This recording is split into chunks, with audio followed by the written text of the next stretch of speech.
aussi.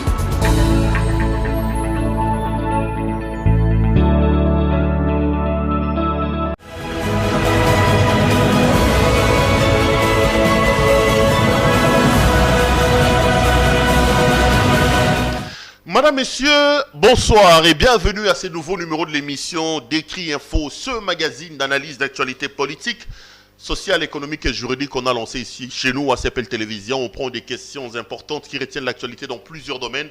On les met sur la table et nous tentons de les décortiquer en leur donnant un sens ou une forme et selon nous. C'est d'ailleurs pour ça que chaque matin, lorsqu'on commence cette émission, nous avons l'habitude de dire tout simplement que les décrits infos, c'est le tempo de l'actu selon notre feeling. Ça veut dire notre manière à nous de voir les choses, notre manière à nous de les ressentir et notre manière à nous de les exprimer. Nous ne sommes pas à l'église ici, ça c'est pas la première fois que je l'ai dit. Je ne vous demande pas de dire oui et amen à tout ce que j'ai dit, non, pas du tout.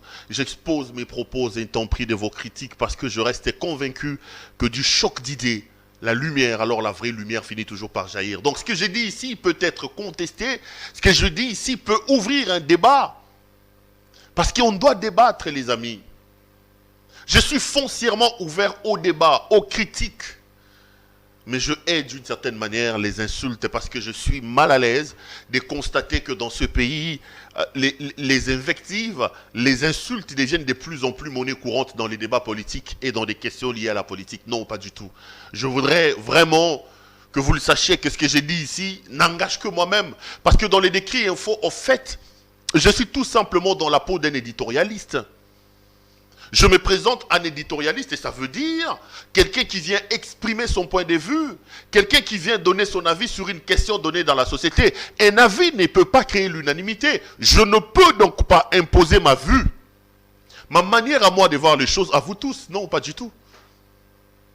Moi, je pense et je dis ce que je pense. Vous aussi, vous avez le droit de penser ou de dire les choses différemment de moi.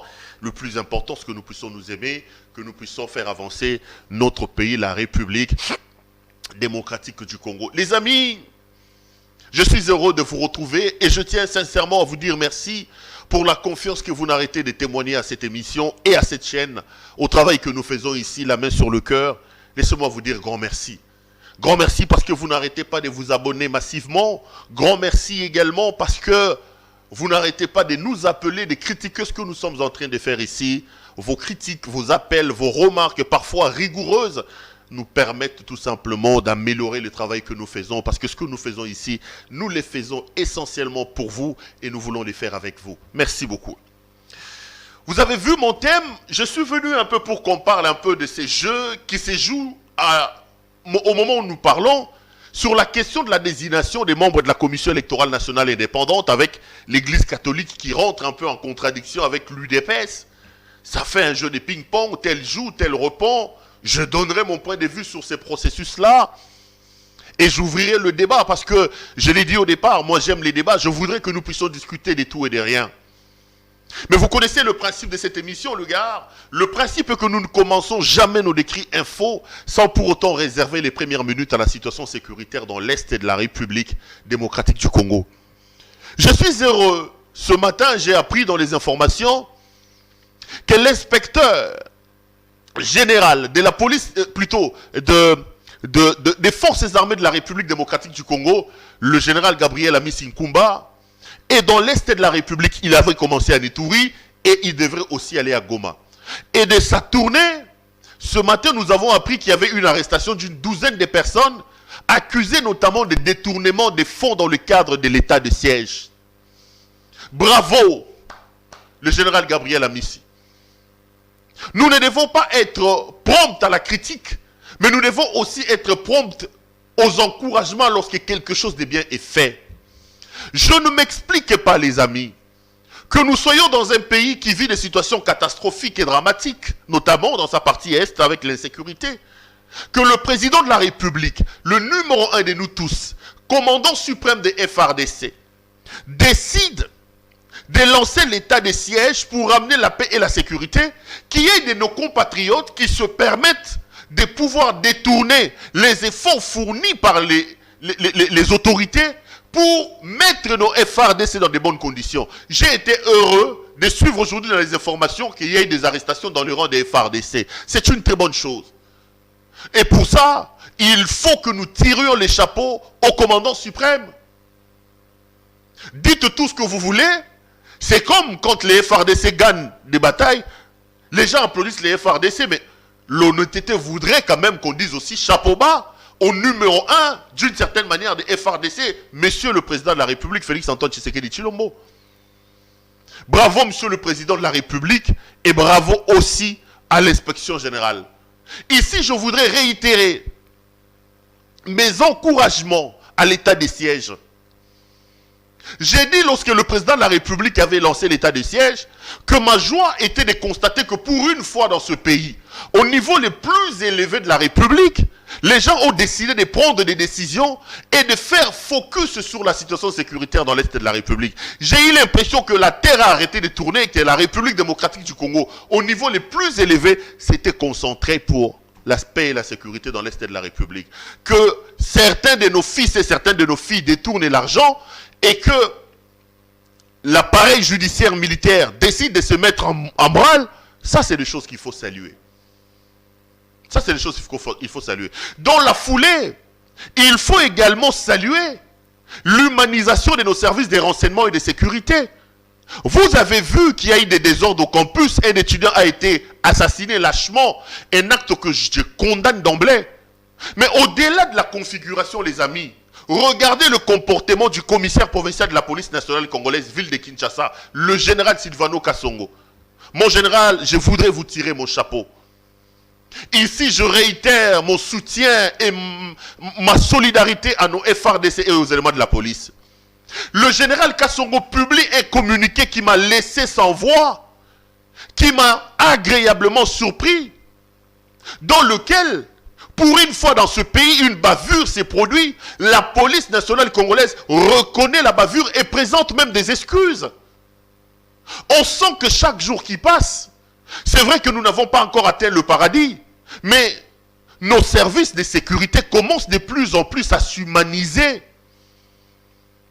Nos services de sécurité commencent à s'humaniser. Général Kassongo, bravo pour votre communiqué. Général Amissi, bravo pour le travail que vous faites. Ici, je vais lancer un appel pathétique pour la République. Toma Tato Kita, la seule police que nous avons, c'est celle-là. La seule armée que nous avons, c'est celle-là. J'ai dit ici que je ne m'expliquais pas que nous-mêmes, comme État, nous ne prenons pas soin de nos FRDC et de nos polices, mais que nous soyons les premiers à les critiquer et à les insulter. Je suis mal à l'aise de voir dans quelles conditions nous tous nous traitons nos roulages. C'est vrai que je n'encourage pas toutes les tracasseries, mais les amis, ne soyons pas ingrats. Le jour où, heureusement pour nous, il y a grève, et à l'armée, et à la police, va décider qu'il y a des grèves, c'est ce jour-là que vous allez voir que mais lorsqu'il faut qu'on parle d'eux, c'est toujours avec dédain, c'est toujours avec mépris. Non. L'heure est venue que nous puissions valoriser nos FRDC. L'heure est venue que nous puissions saluer des bonnes actions. Et là, je salue l'humanisation de nos services de renseignement. Ça aussi, il faut mettre ça sous le chapeau de M. Tshisekedi, le président de la République. Qu'on l'aime ou qu'on ne l'aime pas, quand il y a des bonnes choses, il faut aussi saluer. Nous ne devons pas être aptes, prompts à critiquer et non pas à saluer. On sent que nos services s'humanisent. Les gens comme Bakangi Mutuna Aner, lobby, Balongolié, Batindie devant son juge naturel. Même si je voudrais coller Batoa Kendana Aner, Bakendamba vers juge naturel Nabango. Mais on sent quand même que ça s'améliore. Et pour ça, nous devons le reconnaître, nous devons les saluer. Chapeau donc bas à nos FRDC et à nos éléments de la police nationale congolaise. Les amis, je voudrais en venir à mon thème du jour. Je parle de la situation qui se passe actuellement quant à l'élection des présidents et des membres de la Commission électorale nationale indépendante. Aujourd'hui, une sorte de schisme s'est fait remarquer entre d'un côté l'Église catholique et de l'autre le pouvoir. Aujourd'hui, nous sommes en train de reproduire les mêmes erreurs et la même chose qui s'est passée à l'époque avec Ronsard Malonda est en train de se reproduire aujourd'hui. Il faut éviter, les amis, dans un processus qui soulèvent des passions. Dans une démarche politique, il faut éviter de laisser des traces d'une accointance quand on est supposé être arbitre. Avant d'en arriver au processus, j'ai lu et j'ai suivi M. l'abbé Donatien Chollet. J'ai suivi M. l'abbé Donatien Chollet, qui a fait état des intimidations. Il dit qu'ils ont des menaces, ils ont des intimidations de la part de certaines personnes. Je suis contre ces intimidations. Mais je suis aussi contre un paragraphe que j'ai lu dans le communiqué de M. l'abbé Chollet. Lorsque dans son communiqué, le prélat catholique note que nous devons organiser les élections en 2023 pour avoir une alternance pacifique. Non, non, non. Monsieur l'abbé Chollet, derrière lui peut-être l'église catholique, conjugue déjà le président de la République au passé. Non. La question de renvoyer M. Tshisekedi, président de la République, soit pour un deuxième mandat, soit pour le mettre out, ne repose pas sur le bon vouloir de l'église catholique ou des confessions religieuses. Cette question est une question qui relève de la souveraineté du peuple, parce que c'est le peuple qui choisit ses dirigeants. Comment est-ce que l'église catholique et M. Chollet peuvent établir un communiqué dans lequel ils conjuguent déjà le président de la République au passé? Non. Moi, je suis tout sauf un garçon malhonnête. Je suis peut-être attaché à... Je ne sais pas, c'est ça peut-être mon défaut. Je n'accepte pas qu'on amène un innocent dans l'abattoir. C'est d'ailleurs pour ça que vous m'avez vu me lever ici lorsque la Lucha a publié son communiqué contre la première dame Denise Nyakero. J'ai dit non. Cette fondation fait un travail remarquable. Et nos amis de la Lucha ne peuvent donc pas jeter l'opprobre en affirmant que la fondation a détourné les dons. C'était anormal. De même que je ne m'explique pas que l'église catholique ou les confessions religieuses, supposées être neutres, qu'ils puissent déjà donner les résultats d'un combat qui n'est pas encore organisé. Non. Ils ne peuvent pas d'une certaine manière amener monsieur le président de la République comme une brebis muette vers l'abattoir. L'église qui choisit le président de la Commission électorale nationale indépendante, qui lui est l'arbitre de la sélection, l'arbitre de joutes électorales, ne peut pas, je ne m'explique pas, donner les résultats d'un match qui n'a pas encore commencé. Quand l'église, l'abbé Chollet dit qu'en 2023, on va organiser les élections pour une alternance, qui lui a dit que le peuple ne réservera pas ses voix au président Tshisekedi? Ces genres de choses créent déjà des petits soupçons. Quand on sait que la République a un certain nombre de problèmes, nous devons éviter des soupçons, surtout lorsqu'on est présumé être neutre. Donc, cette manière de conjuguer le président de la République, alors que la Constitution lui donne encore le droit de se représenter en 2023 au passé, je trouve que ce n'est pas normal. Je l'ai dit. C'est ça peut-être mon défaut. Et lorsque vous faites déjà un communiqué comme ça, c'est tout à fait normal que tout le processus soit biaisé. Parce que les autres sont désormais méfiants. Vous disqualifiez leurs candidats. Je refuse qu'un innocent, dans le cas d'espèce ici, M. Félix Antoine Tshisekedi Tshilombo, président de la République, soit écarté avant même que les élections n'aient lieu. Je refuse qu'il soit écarté, que l'arbitre donne les résultats du match avant le coup d'envoi. L'église doit s'organiser pour garder aussi sa neutralité d'une certaine manière. Et puis à un moment donné, c'est vrai qu'on critique. Vous savez mes positions sur un certain nombre de choses. Mais n'oublions quand même pas qu'à un moment donné, lorsque nous critiquons, n'ayons pas une mauvaise foi. Je refuse donc que l'innocent, que M. l'abbé Chollet amène l'innocent. Mais M. l'abbé Chollet, ou tous Congolais, nous ne devons pas oublier aussi d'une certaine manière. Le président de la République, Félix Antoine Tshisekedi, peut, d'une certaine manière, avoir des arguments pour aller solliciter le suffrage des Congolais en 2023. Lorsque Tshisekedi prend le pouvoir ici en 2018, n'oublions pas les amis, que quand Tshisekedi prend le pouvoir, Moïse Katumbi Tshapwe est en exil.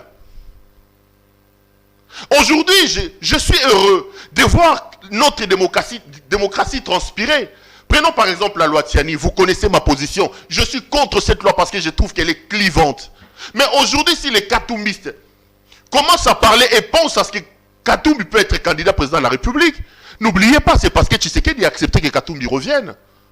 C'est lui qui a remis le passeport à l'équipe de Katumbi. Il peut utiliser ça, monsieur l'abbé Chollet, pour dire aux Congolais, il y a un Congolais qui s'appelle Katumbi, qui était à l'extérieur et qui est rentré au pays grâce à moi. Il peut mettre ça dans son bilan. Lorsque Tshisekedi prend le pouvoir dans ce pays en 2018, les amis, Franck Diongo, mon grand frère, était en prison. Franck Diongo était en prison.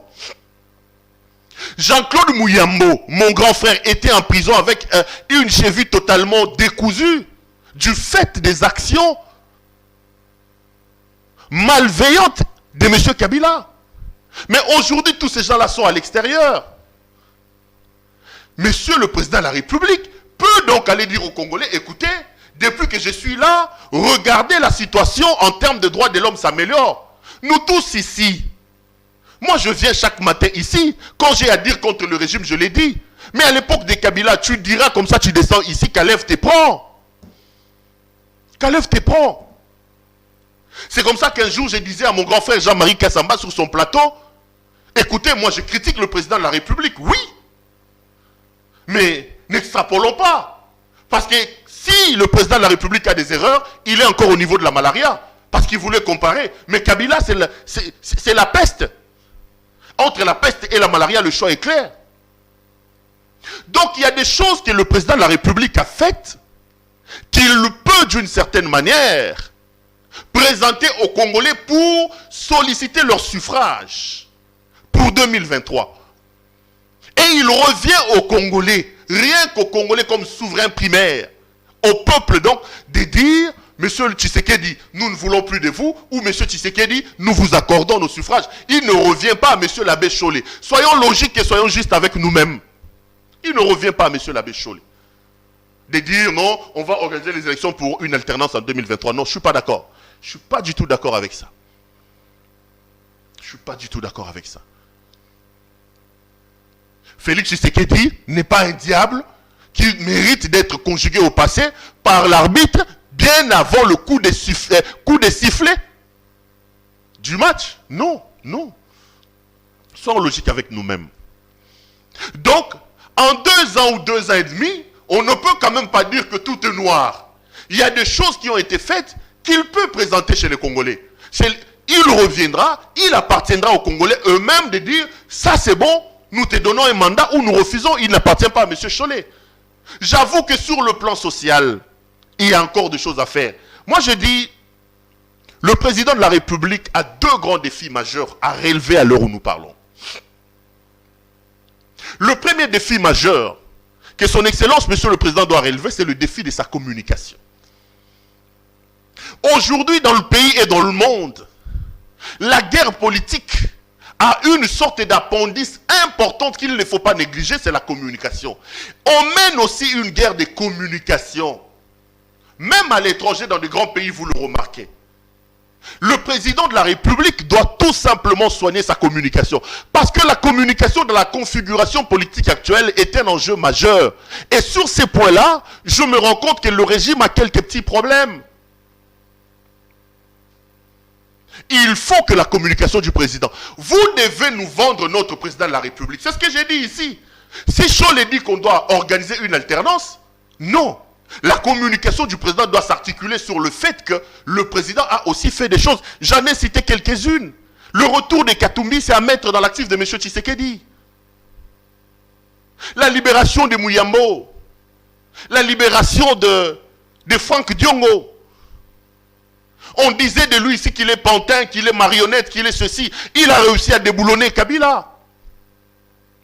Ça, c'est des choses, si elles sont enrobées dans une bonne communication, ça peut séduire l'électorat. Et l'électorat peut décider de donner un 2e mandat au président de la République. Donc, le grand défi à l'heure actuelle, c'est sa communication. Le président doit ouvrir l'œil. Bon, j'ai l'impression que lui-même, plus que nous tous, s'en rend également compte. Nos amis de la communication, vendez-nous notre président de la République. Montrez aux Congolais ce que leur président de la République est en train de faire. C'est important. C'est important. Deuxième élément, deuxième défi majeur, à part sa communication, c'est le défi de du social des Congolais. Et sur ces plans-là, en 2 ans et demi qui restent, le régime, l'UDPS, ne doit pas s'éparpiller. Moi, je conseille, parce qu'on dit, bon, critique, conseil raté. Non.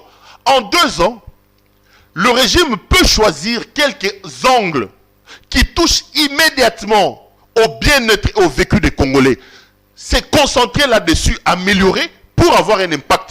Et ce qui sera fait doit être récupéré communicationnellement pour vendre le président de la République. Je donne un cas. Aujourd'hui, par exemple, prenez l'industrie des Indo-Pakistanais et même des Libanais qui emploient des centaines et même des milliers de Congolais. Prenez les Chinois qui sont à Kolwezi, qui emploient des milliers de Congolais. Vous tous, vous savez dans quelles conditions ces compatriotes-là travaillent.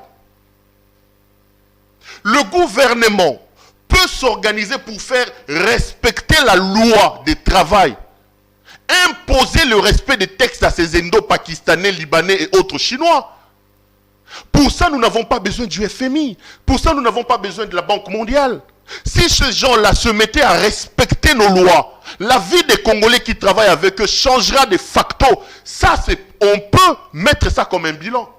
Il y en a des milliers qui n'ont pas des heures de repos, qui sont payés mort dérisoire. Regardez la manière dont les Congolais sont traités. Naba mine, na Kolwezi, partout il y a des mines, où il y a des étrangers. Non. Notre gouvernement, nos autorités peuvent s'organiser pour imposer à ces expatriés-là le respect de loi et mettre le Congolais à l'abri. Une fois que leur situation sera améliorée, il y aura un impact dans la vie sociale. Ça va faire parler.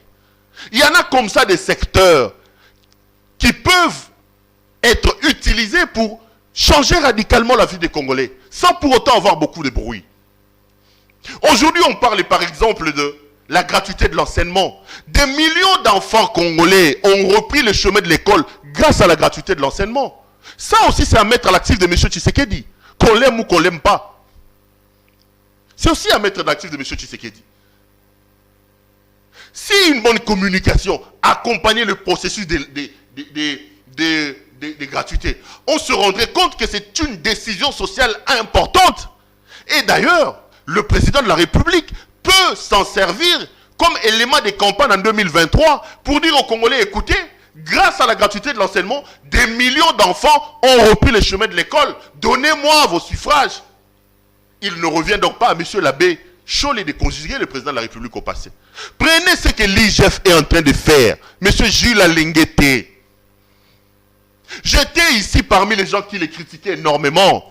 Il y en a aussi d'autres qui les critiquent, Bandeko. Il est folklorique, il a fait ceci, il a fait cela. Mais les amis, Tomatato Kita, les fruits sont là. Les fruits sont là. Les fruits sont là. On vous dit aujourd'hui que la recette, la société mobilisatrice, la recette est matie. Grâce aux patries financières mises en place par M. Gilles Alenguete. Aujourd'hui, dans ce pays, lorsqu'on cite les noms de Jules Alenguete, qu'on soit ministre, qu'on soit directeur de cabinet, que l'on soit mandataire, on tremble. Ça, c'est aussi à mettre dans l'actif de M. Tshisekedi. Parce que l'IGF, l'inspection générale des finances, existait depuis longtemps. Mais l'inspection générale des finances n'avait pas l'épaisseur qu'il a aujourd'hui. Aujourd'hui, lorsqu'on parle de l'IGF, c'est tout le monde qui tremble. Mais pour en arriver à ça, c'est le président de la République qui a donné confiance à l'IGF. Donc aujourd'hui, l'IGF joue un bon rôle, une patrie financière qui fait trembler la République. Le président de la République peut se servir du fait du travail rendu par M. Gilles Alenguete pour aller solliciter les suffrages des Congolais. Et il ne reviendra pas en bongo de pouvoir, plutôt à comment il s'appelle, à Cholé de dire non. Monsieur Alenguete, chapeau bas pour le travail énorme que vous faites. Évidemment, quand on fait un bon travail, les esprits tordus sont toujours là parfois pour critiquer, même sans fondement, sans objectivité. De même que je suis contre les propos tenus par les catholiques. Aujourd'hui, ils nous reproduisent le même schéma qu'à l'époque de Ronsard Malonda. Quand Kabangona, l'église de SSC, Babimi Bakei, je ne sais pas. L'Église catholique et les CC ont l'impression qu'au niveau des 8 confessions religieuses, Bango Baza le rôle à Conseil de sécurité. Ils ont un droit de veto comme la Chine, les États-Unis, la Russie ou ça. Donc vous tous vous pouvez voter. Lui il vient, il pose son droit de veto. Oh, les confessions religieuses sont à mettre tous sur un même pied d'égalité. De même que je ne suis pas d'accord que M. Cholet tienne des propos du genre à conjuguer le président de la République au passé, de même que je ne m'explique pas la virulence des propos de M. Augustin Kabouya. Quand il dit qu'Ambongo, Ali Mbongo, je suis un peu mal à l'aise. Je suis un peu mal à l'aise. Nos amis de l'UDPS doivent aider notre président de la République. Doivent aider notre président de la République. Et lui-même, le président, il a dit qu'il donnait raison à Kabila lorsqu'il parlait de l'entourage, tout ça.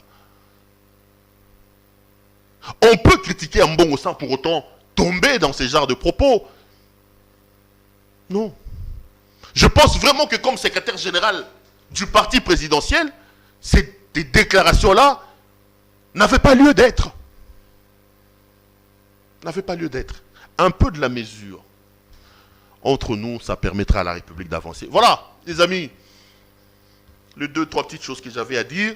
Le président de la CENI n'est pas encore connu. Beaucoup disent que c'est Denis. Monsieur Denis, attends, comment son nom va revenir? Comment ça? Denis Kadima, voilà. C'est Denis Kadima qui a été élu par les 6 confessions religieuses. Comme ils ne l'ont pas rendu public, je ne les confirme pas. On suit l'actualité et je reviendrai avec d'autres informations quand il y aura de plus amples précisions. Les amis, laissez-moi vous dire grand merci de nous avoir suivis et vous souhaiter le meilleur du monde. Portez-vous bien et restez branchés sur nos programmes. À la prochaine.